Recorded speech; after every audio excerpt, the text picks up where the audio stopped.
The Site and Architecture Commission for City of Monte Sereno. I'm going to call this meeting to order and ask that Ms. Hamilton do a roll call and make the ordinary Zoom announcements that we have associated with these meetings now, if that's all right. Yeah, I'm going to go ahead and read the instructions first. Okay. So commission. Our video on? I'm sorry, what?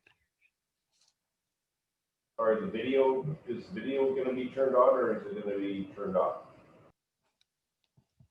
I don't do video. You just hear my voice. So you can turn your cameras on if you want. Okay, there they go. They were not set up to see us, but now they are. Oh, there you go. And I see all the lovely faces of my fellow commissioners, and they're so, Steve, hello. Hi, Heather. Brian, congratulations. Yeah, congratulations. Absolutely. Okay. Okay, we ready? We're ready. Okay, commissioners, staff, and meeting participants. Thank you for joining us this evening for the November 4th, 2020 Monte Sereno Site and Architectural Commission meeting. Prior to roll call, I'd like to make clear for the record of this meeting, and it should be reflected in the minutes, that this Site and Architectural Commission meeting is being conducted pursuant to provisions of the Brown Act and a recent executive order issued by the governor to facilitate teleconferencing to reduce the risk of COVID-19 transmission at public meetings. The Brown Act sets strict rules for teleconferencing. It requires that each teleconference location be identified in the notice and agenda, that it be accessible to the public, that members of the public be allowed to address the commission from that location, that agenda be posted at that location, that at least one member be here in the council chambers, and that at least a quorum of the commission be participating from within Monte Sereno. The governor's executive order has suspended those rules. The executive order does require that we continue to notice meetings in advance and that we provide members of the public an opportunity to offer public comment. Here's some house rules. Before the meeting's called to order, I'd like to point out a few things to assist commissioners, staff, and members of the public to successfully participate in this meeting. Commissioners, please keep your microphones muted until you wish to speak. You have a hot mic. For this commission meeting, we're using Zoom to host the meeting. At the bottom of the Zoom client, there are two icons, chat and raise hand. Please use chat only to report technical issues, such as being unable to hear a commissioner speaking. Anything else included in the chat will not be part of the public record. Please use the raised hand if you'd like to be recognized and enabled to speak to the commission by the chairperson. For the public to comment under oral communications or on any agenda item, emails can be submitted to the city planner, limited to 350 words, and they will be read into the record. This limit is set to adhere to the typical 3-minute allowance. Only attendees using the Zoom application can use the raise hand option to comment. Participation from a telephone will allow for listening only and does not allow for any feedback. And finally, because we're not all in the same room, all votes at this meeting will be taken by roll call. With that, I'll go ahead and take roll call. Commissioner Mekachuk. Here. Commissioner Harrington. Commissioner Harrington. Here. Commissioner Wade. Here. Commissioner Kroc.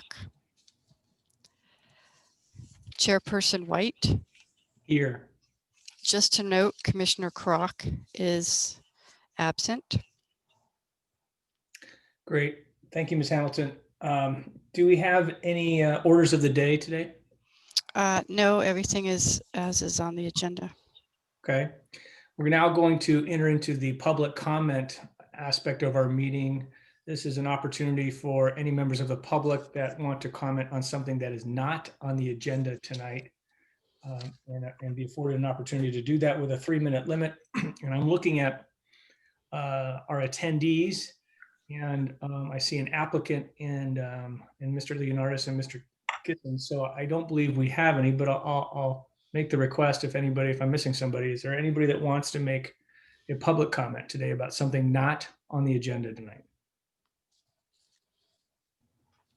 Seeing no hands, hearing nothing from anyone, we're going to pass on the public comment or close that portion of our meeting. And then I'd ask my fellow commissioners if they've had an opportunity to review the minutes from our last meeting, and if anybody is interested in entertaining a motion to approve those minutes.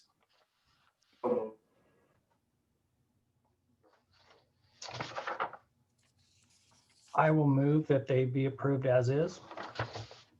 Any second? I second it. Alrighty, and if Ms. Hamilton, if you'll do a roll call for approval of the minutes, I would appreciate it. Thank you. Commissioner Mekachek, Aye. Commissioner Harrington, Aye. Commissioner Wade, Aye. Commissioner Crock, Chairperson White. Aye. That motion passes 4-0-1 with Commissioner Crock absent. Great. Thank you, Ms. Hamilton. Okay, we're going to get into our public hearing. We have 3 items on the agenda tonight, 2 of which are tree removals, which I think should go pretty swiftly. And then a final item about the structure on the city property.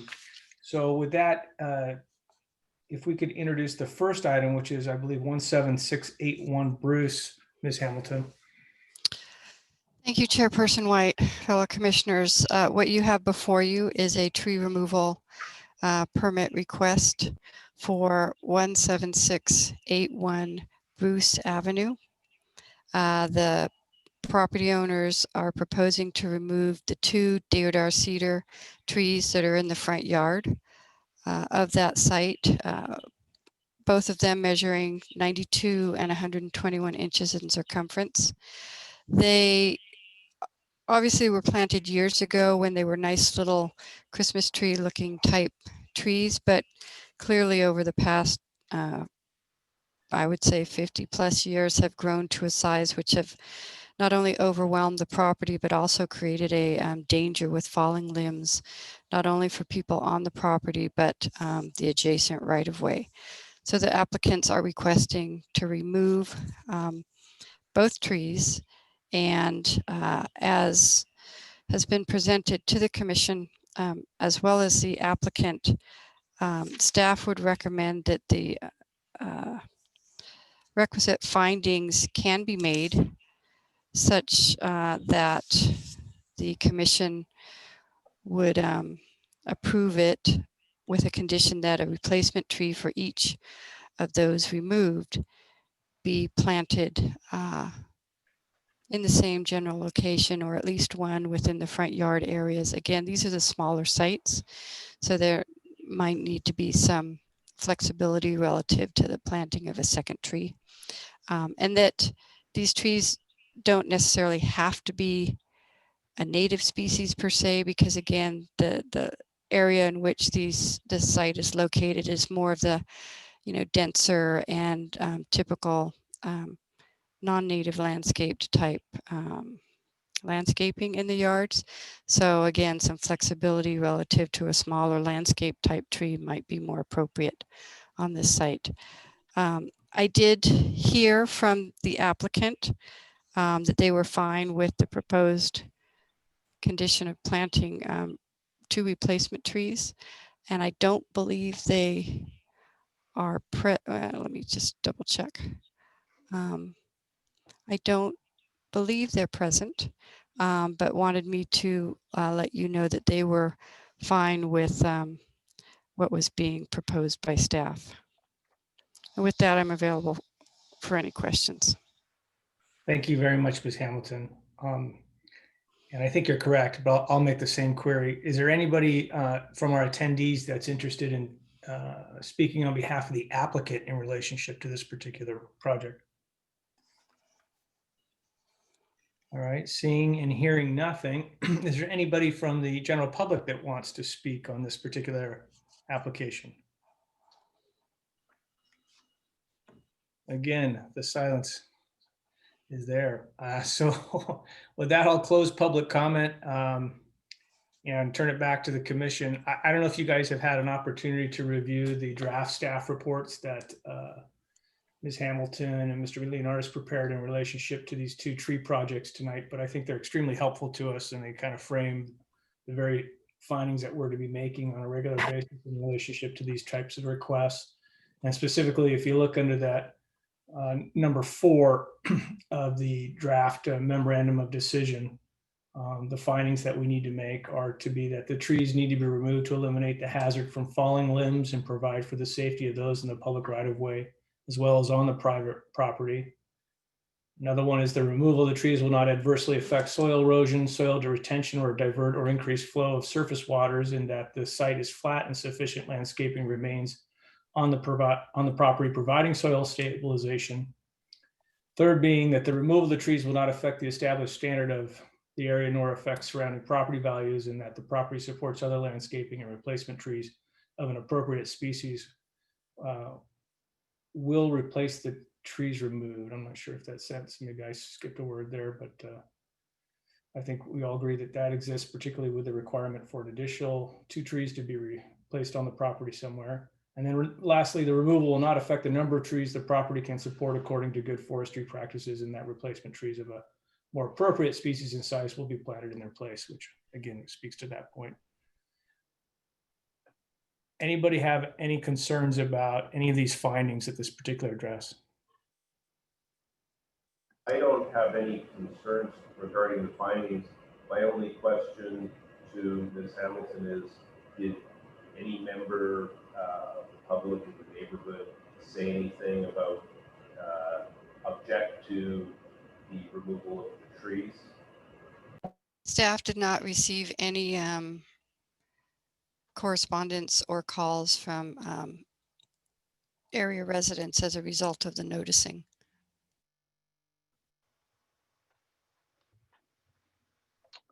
I'll say that I was there on site today and I spoke with the tenants briefly. I didn't know who they were, and I just went up and said, you know, I'm here from the site architecture, and those trees have been there for a long time, and they're clearly overgrown property.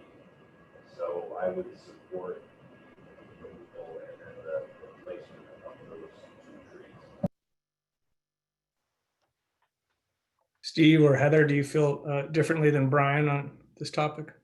No, I support removal and replacement with something more appropriate. I mean, obviously, these were some landscaping trees that got planted, I don't know how many years ago, that are turned into giant monsters, and they're just too big for, you know, their comfort. So I don't have any issue with it.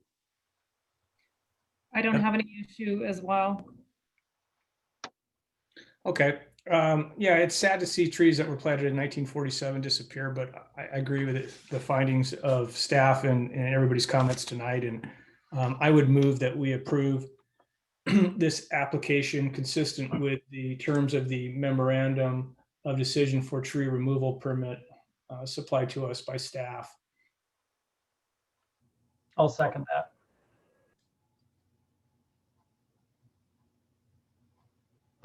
All right, a roll call. Okay. Commissioner Mekachek, Aye. Commissioner Harrington, Aye.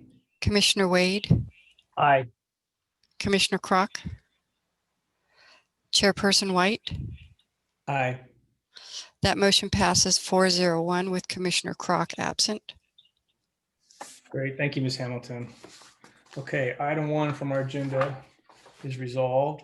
We're moving to item 2, a similar application for tree removals to redwood trees at 18021 Rose Court. If Ms. Hamilton, you could introduce that particular project, we can begin a dialogue about that.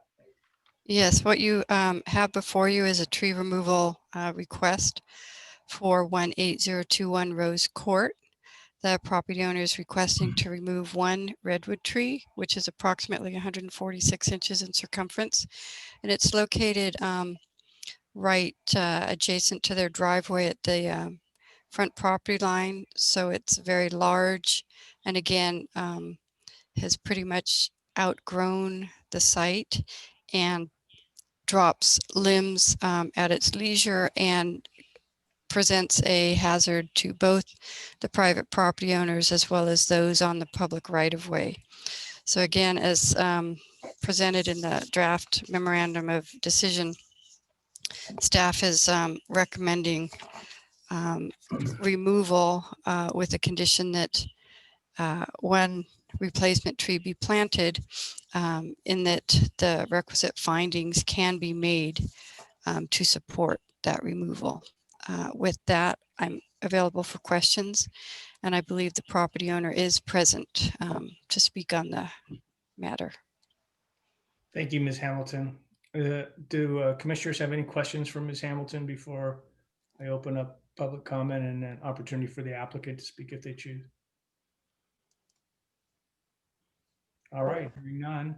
And I apologize if I'm not pronouncing this correctly, but Mr. Luck, I see you are amongst our few attendees tonight. Did you want to speak on this particular application at all? Yeah, so basically, last year and actually 2 or 3 years ago, there were big rainstorms and just, like huge branch limbs fell and, pretty scary. Big limbs, not just like small. And it takes like 2 people just to move them, so. And a lot of people actually try to park their cars right in front of the tree, by the Right. curb. And it's kind of, we put a sign said, at your own risk, obviously we don't want people to park there, and if limbs fall, then they can, get their car damaged or killed, we walk by there. Yeah, and I appreciate you submitting the photographs of fallen limbs over time at the address. Right. You have seen, I believe, the memorandum, or at least a draft copy of the memorandum of decision for tree removal permit. Is that correct? Yeah, true. And are you in agreement with the conditions by which we would approve removal of these trees under that particular draft memorandum? Right, just basically a replacement tree, right? Correct. And you're satisfied that those are appropriate conditions? You have no objection to those? No, don't think so. Okay, very good. Yeah. Did you have any other comments before I open it up to any neighbors that want to speak to this issue? No, just kind of presented the facts. Okay. Well, thank you very much for participating tonight. We appreciate that. No problem. Thank you. Is there anybody else in our audience that wants to speak on this particular application for removal of trees at Rose Court? Seeing no hands raised or anybody interjecting, then I'm going to close the public comment portion of this particular agenda item and turn it back to our commission. Similar to the last item on our agenda, folks, I have no issue with the findings that need to be made under this memorandum of decision under number 4. And I appreciate Mr. Luck being here tonight and offering his history of concerns regarding this tree. Thank you very much, Mr. Luck. I'd be willing to entertain a motion to approve this application as submitted, subject to the conditions set forth in the memorandum of decision that was supplied to us by staff.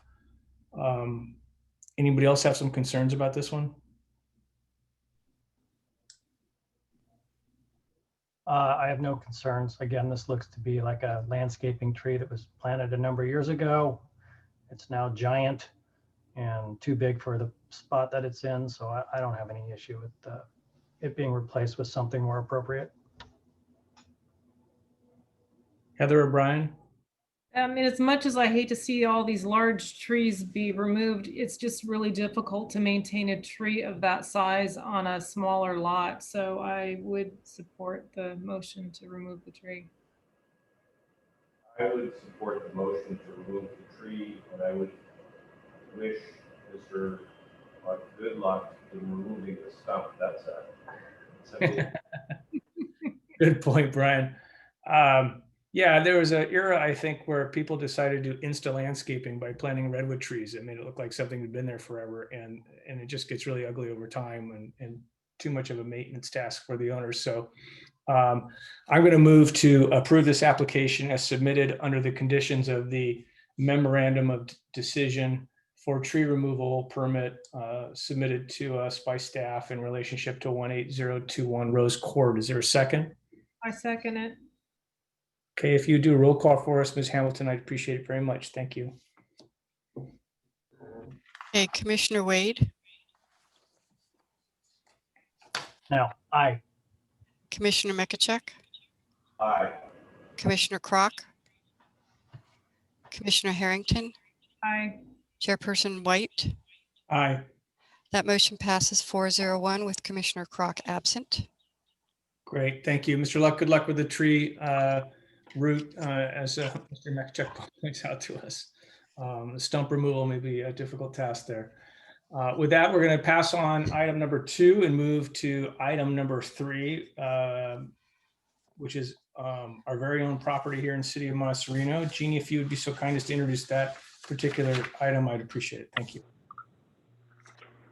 Yes, I have the privilege of passing this off to the project manager, our city manager, Steve Leonardis, to give the staff report on it. I apologize, Mr. Leonardis, please.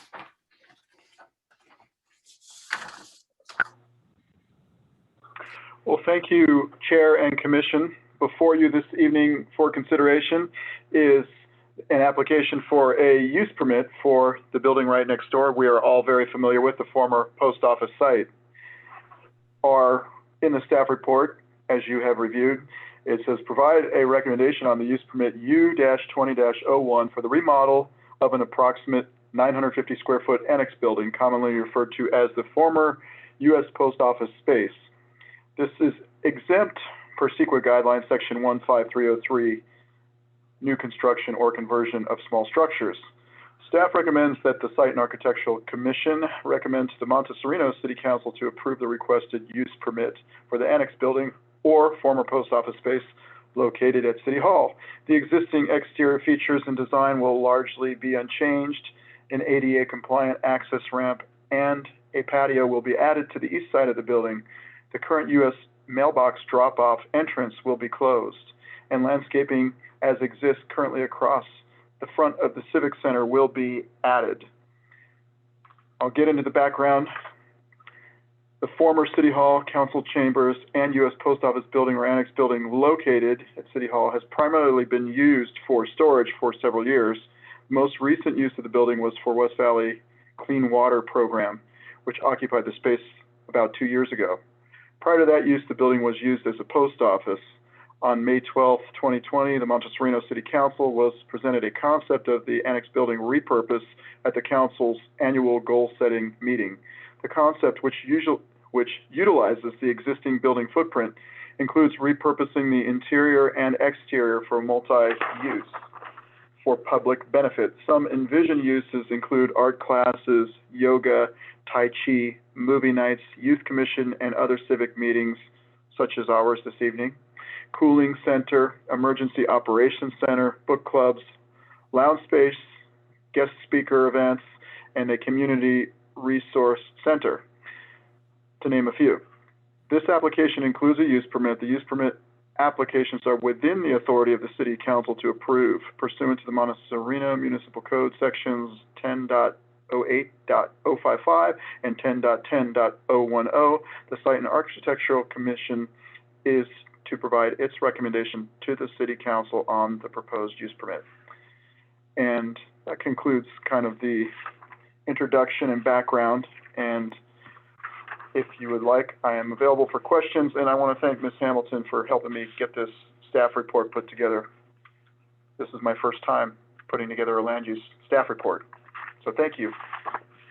Thank you, Mr. Leonardis. Anybody have questions for Mr. Leonardis or Ms. Hamilton in relationship to the staff report? I have one question. For the mailbox, we're no longer going to have a mailbox. I know it says the current mailbox drop-off entrance will be closed, but are we going to still maintain a mailbox? I know it's a side note on this whole project, but I was just curious if we'll still have a mailbox located at our City Hall. Thank you, Commissioner Harrington, for your question. And absolutely, yes, we have to find a new location for that mailbox somewhere within City Hall.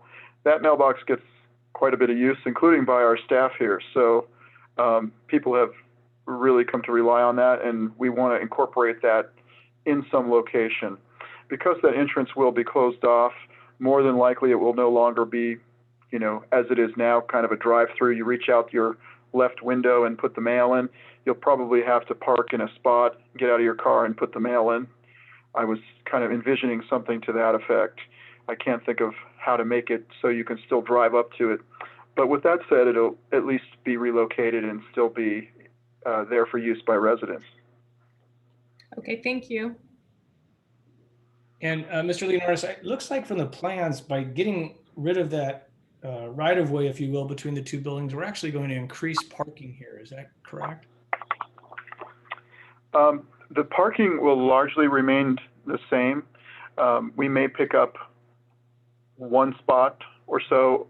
That's primarily in the drawing, was considered at one point in time for ADA access. Actually, we might pick up 2 spots there, it looks like. So that is a good question. So yes, I think we will be picking up 2 places. But at this point in time, it is conceptual, the drawing. So depending on, we did meet all the ADA parking requirements on the, I guess we call it the west side of the building. And originally we had envisioned more ADA spots in the rear side of the building. But I think those will be regular parking places back there. Great, thank you very much. Any other questions for Mr. Leonaris or Ms. Hamilton, commissioners? I have a sort of a comment and then a question. My comment is well, first of all, I was there today and I was hoping that I would meet the applicant there, but I spoke with him on the phone at the time. There were 3 people that dropped envelopes off in the mailbox there when you're talking about the mailbox. So it is used quite a bit. And they were all people that walked up or parked and walked up. And my question for the applicant is, what are you going to do for sustainability there? Have you thought that one through?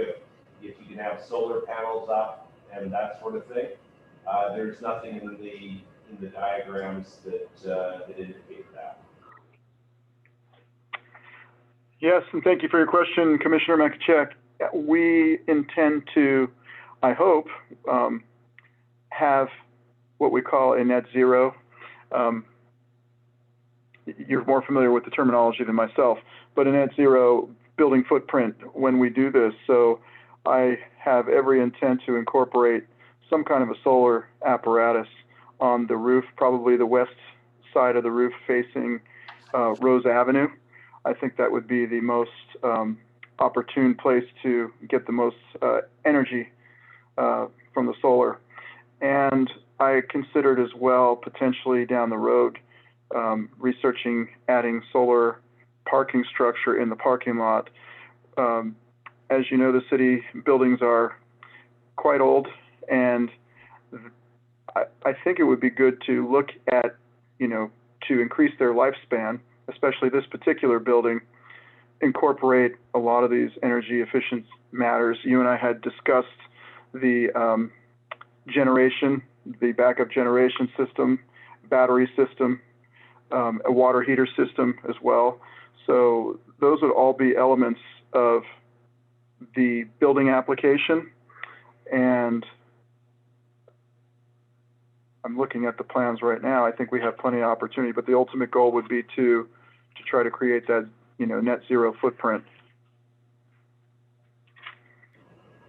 That'd be great. All right, thank you very much, Mr. Leonaris.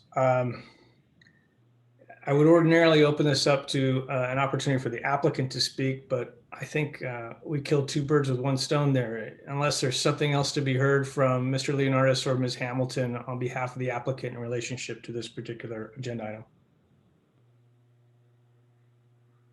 Hearing nothing. All right, I'm going to open up for public comment. Is there anybody who's attending tonight that wanted to comment on this particular application? Okay, I see no hands. Oh, there's one. Mr. Jones.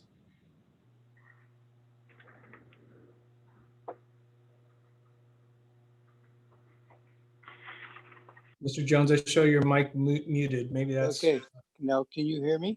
I can. Excellent. Okay. Yes, I'm new to this application, so I just have a general question.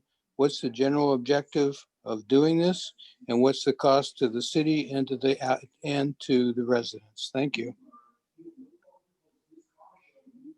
If, Uh, by the way, if you can refer me to a website or whatever, I will do that and you don't have to take the time to do that. That's okay. If staff can answer Mr. Jones's question tonight, that would be helpful. We're considering strictly a use permit tonight, Mr. Jones, and we are required to make certain findings in relationship to that are a part of the overall staff report that you can find on the city's website. And so that is the specific topic before us. Evaluating the actual construction of the building, some of the issues to which Mr. Meckenchuk was talking about in relationship to solar and other aspects of the building is not before us tonight, but rather the use permit to go forward with this project and the various 5 conditions that need to be found by the city council. And we're merely making a recommendation to the city council in that respect. So I'm not sure you're going to get a response to your question tonight, but nevertheless, I will solicit staff if they can answer that question.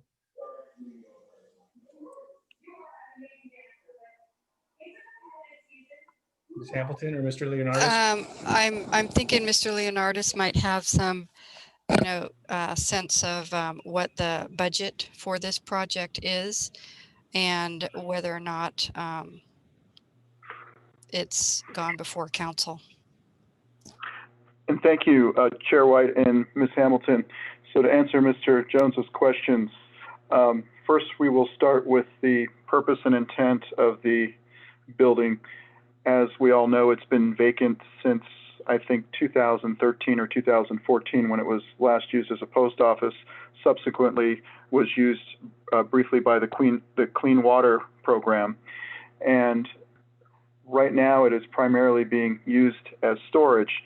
So the City Council approached me earlier in the year and was interested in the building's repurpose as a community asset in order to better serve the community and create some kind of programming and offer all different kinds of amenities and services to the community as opposed to it just remaining in its current state. And the cost that was budgeted in this year's annual budget was estimated at $500,000 to do the improvements, with another 20% contingency, which made it $600,000 total.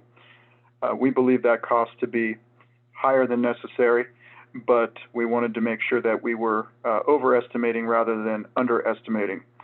Since that was approved by council, staff has sought out and applied for a grant from the state of California called a Proposition 68 grant, which is in the amount of about $178,000. So it's possible that the cost of the structure, regardless of what it is, whether it's 500 or 600 or less, will be offset by that grant. In addition, there was already $200,000 set aside in the town's reserves, or the city's reserve funds for this project previously. So there was $200,000 sitting in our LAIF account earmarked for this to do something with this structure.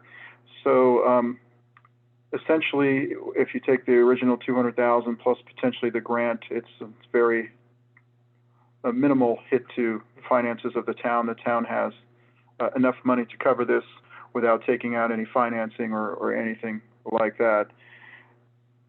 And Mr. Jones, did that answer your questions, or was there anything else?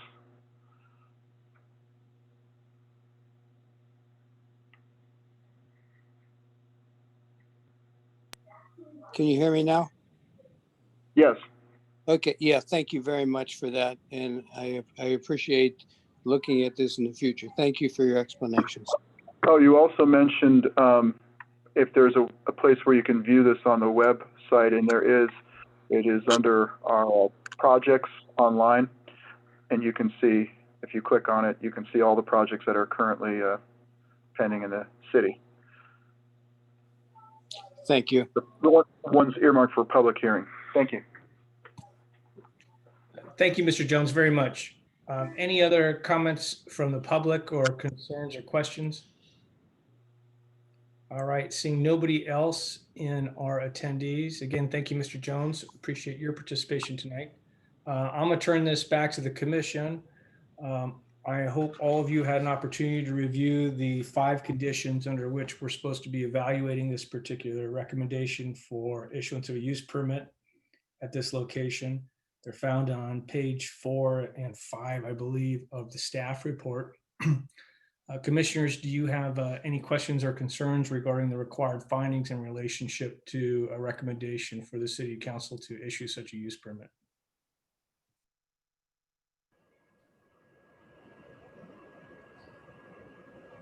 I'm assuming that we didn't receive any comments from any of the neighbors or any other people other than the gentleman, Mr. Jones, that was in the public hearing. Correct. Staff did not receive any written or oral communications from area residents from the mailing of the public notice nor the posting of it. Thank you, Ms. Hamilton. Anything else for staff or further discussion? I'm gonna tell you guys, I think the proposed use clearly is not going to impair the integrity and character of the zoning district. So the first item is a non-issue for me. Does anybody disagree? No. All right, shaking heads. The proposed use would not be detrimental, to public health, safety, or general welfare. This is going to improve those items if nothing else. We're on agreement there. Silence is golden. Number 3, the proposed use of the property is in harmony with the various elements or objectives of the general plan and the purposes of this title. We're given some insights in relationship to that by staff, with which I agree. And, the city doesn't really have any property other than this. I don't know how this couldn't be consistent with the general plan because it has no other allocated purpose. It's appropriate. Anybody disagree? No, now we're shaking heads.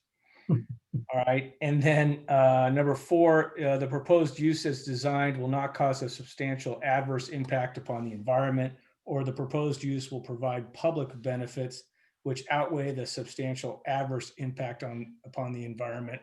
Well, I don't know of any adverse impact on the environment here, and I definitely think that the public benefits outweigh any possible detrimental effect on the environment somebody could identify here. Do my commissioners agree with me? I agree with you. Yes. Okay, great. And then lastly, conditions that exist or can be required to mitigate any adverse impacts associated with the use. Again, the fact that we haven't used this building for some time is unfortunate, and I commend the council in making recommendations to staff to find a means by which it can be used, because it should be used, and there's very little city property at all for us to use as a community, and having this opportunity to use a community room here, I think, is just fantastic. So to the extent that there are any adverse impacts, I'm confident we can find conditions that we can mitigate against those. Anybody disagree? No, seeing nothing. All right, does anybody want to make a motion to effectively recommend to the city council that they approve the requested use permit for the annex building amendments or modifications based on our review and finding of all the required findings to do so? I think you just made it. That was perfect. Yeah. I'm gonna go with that one. Yeah. All right, so moved. Is there a second? I second it. All right, Ms. Hamilton, if you do a roll call for us, we'd appreciate it. Thank you. Commissioner Mekachek, Aye. Commissioner Kroc, Commissioner Wade, Aye. Commissioner Harrington, Aye. Chairperson White. Aye. That motion passes 401 with Commissioner Kroc absent. Excellent. Thank you both, Mr. Leonardis and Ms. Hamilton, on that particular topic. Staff does have one thing I'd like to discuss with you guys before you adjourn. The schedule in January, the first meeting is scheduled to be January 6th. And that's the first meeting after the first of the year. Typically, we will, because of, all the vacations and everything, we will have the first meeting the second Wednesday in January. So I wanted to get ahead of it to see if that would be an acceptable modification to next year's schedule. At next month's meeting, December, I'll put the full year schedule out. But I wanted to touch base with you relative to that first meeting in January to see whether or not the 13th would be an acceptable date. Okay, that's what I was just going to confirm. So we're moving from the 6th to the 13th. Yeah, that's what staff would propose. I think it's a great idea, guys. Anybody disagree? All right, silence is golden tonight. Okay. Then we're all on board with that. Thank you very much, Ms. Hamilton. Okay. Thank you. All right, anything else, commissioners? All Oh, I right. have one more. I have one more thing. I'm sorry. Some of you did get information relative to openings on the Site and Architectural Commission. I do anticipate that we will have a couple need for a couple more commissioners. So I would encourage all of you to reach out to your contacts within the city, residents who might have an interest in sitting on the commission, and encourage them to apply. I think the current deadline is November 16th, but we may very well extend that. But again, reach out to your fellow residents and people within the community who you think might be a good fit or might have an interest. Okay, thanks. Great. Yeah, you beat me to the punch there, Jamie. I didn't want to call you out specifically, but Yes, I will not be replying for this position next year. So it's been great fun and I've really enjoyed it. But just due to time constraints, I'm going to let it go, and hopefully you guys can find someone to fill the spot. Well said, Wade. All right, I'm gonna miss you. And I wish things were better. I'll also say that there's a reasonable probability that I will not be applying for site and architecture next year. Why? Yay. But I have we haven't called Georgia yet, so. Yeah. Gotta wait for those absentee ballots. They're still coming in. But I do think that site and architecture is a super important commission in our community, and I really think that we need to recruit some people that can fulfill the role. So it's really important. So I'm working at contacting people that I know, but it would be great if everyone would do that. Yeah, for sure. Couldn't agree more. And Brian, congratulations to you, and good luck. I hope things stay as they are, as we know them to be now. With that, I'm going to move to adjourn. Is there a second? I'll second it. All those in favor, Ms. Hamilton, if you do the roll call, sorry. Commissioner Mekachuk, Aye. Commissioner Wade, Aye. Commissioner Kroc, Commissioner Harrington, Aye. Chairperson White. Yes. That aye. motion passes 401, Commissioner Kroc absent. And just to let you know, she was trying to dial in, but was unable to connect with any Wi-Fi. So she's sorry she missed the meeting, but she will be back next month. I think We she's need out at her. to, having already adjourned the meeting, perhaps we can't do this, but I know there's some issue about excused absences and unexcused absences, and if she had no internet access, I would certainly recommend that we excuse her absence. Of course. Okay, great. All right, if that needs to be moved at the next meeting, let us know, but otherwise I think we're just adjourned for tonight, all right? Yeah, I don't think she has internet access out at her surf ranch, so. All right, I'm gonna miss you, Wade. All right, good night, everybody, thank you. All right. Good night. Yeah.